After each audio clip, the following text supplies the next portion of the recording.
This lecture is part of a course entitled Complete Guide for Water Treatment Plant Design. You can find the link in the description box. Now we have reached the final part of the water treatment scheme, which is the safe water storage. So after the water went through several stages, I have finally a clean water and disinfected water. But I still have one challenge, which is to ensure that every drop of this water will safely arrive to the households. And as you know, that households might be a little bit far away from the water treatment plant. So my water will actually travel long distances before reaching the consumer.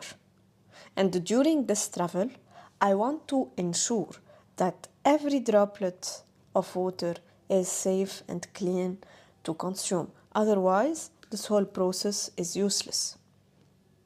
And this is what we refer to as safe storage, so safe water storage and also safe water supply. We have pipings, a piping system that will supply this water to households. We usually have three types of water reservoirs or water storage tanks. So if my water source and WTP is on a hill, and this is actually the ideal place and ideal location, I can use a gravity system. So this water can reach households by gravity. So I can place a piping supply through a downhill and it would reach the households by gravity. So we only have to build a distribution reservoir on the top of the hill and rely on the gravity. But what if I have, for example, high buildings with many stories, and I want this water to reach, of course, the last story? So in other words, I need extra pressure. For this, I can build an elevated reservoir, which is the most commonly used way of water storage. So I elevate the reservoir to create more pressure. So I have better pressure due to this elevation. So we have what we call as head. So I created more pressure and the water will reach actually higher stories within the building, and also it will reach a higher distribution area. So I can reach, or I can have a better reach than this system. Now in this case, I will need a pump. So this is a combined gravity and pumping system. I will not pump the water to the distribution area. I will only pump this water up to the reservoir. And as I have said, this is the most commonly used distribution system. Now the third option, which is the pumping system. In the case of not having the possibility of distributing the water through gravity, like this case, for example, I don't have an elevation, so I have to rely only on pumps. So we have to place a pump. So actually it's a huge pumping system to create a pressure head so that the water can reach the distribution area. It can cover all the distribution area with all the buildings stories, but note that this system is costly. So we have operation costs, since we will be having 24 hours pumping, constant water pumping, plus we have maintenance costs also, etc. So this is a very costly system, and this is the least costly one, but this is the most adequate one, because I have both high pressure head, plus pumping is restricted to maybe a few hours a day just to fill up this reservoir, and we don't really require huge pumps since we want only the water to reach a nearby reservoir. Unlike this system, we have a huge distribution area with many buildings to reach, so we will need a very big pumping system, a very sophisticated one.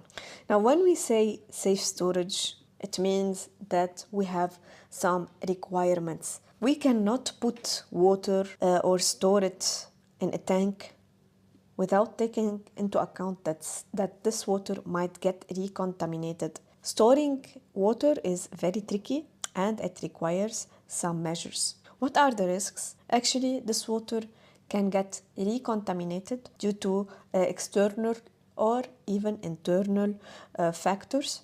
And also one of the most common problems when storing water, it is the formation of biofilm.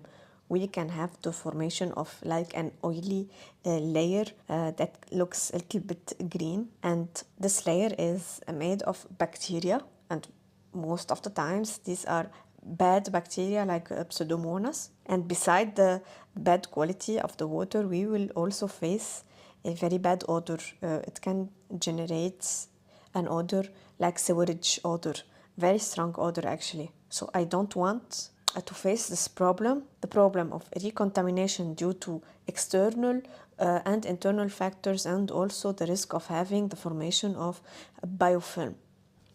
So what shall we do? The solution is practically easy. It is to always have residual chlorination within the water. So I need to have small amounts of chlorine in the water, regardless what is the previous type of disinfection that I used.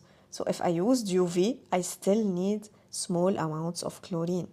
Like we have already mentioned before, amounts between 0.2 to 0.5 milligrams per liter of residual chlorination. And if I used chlorination prior storage, I'm fine.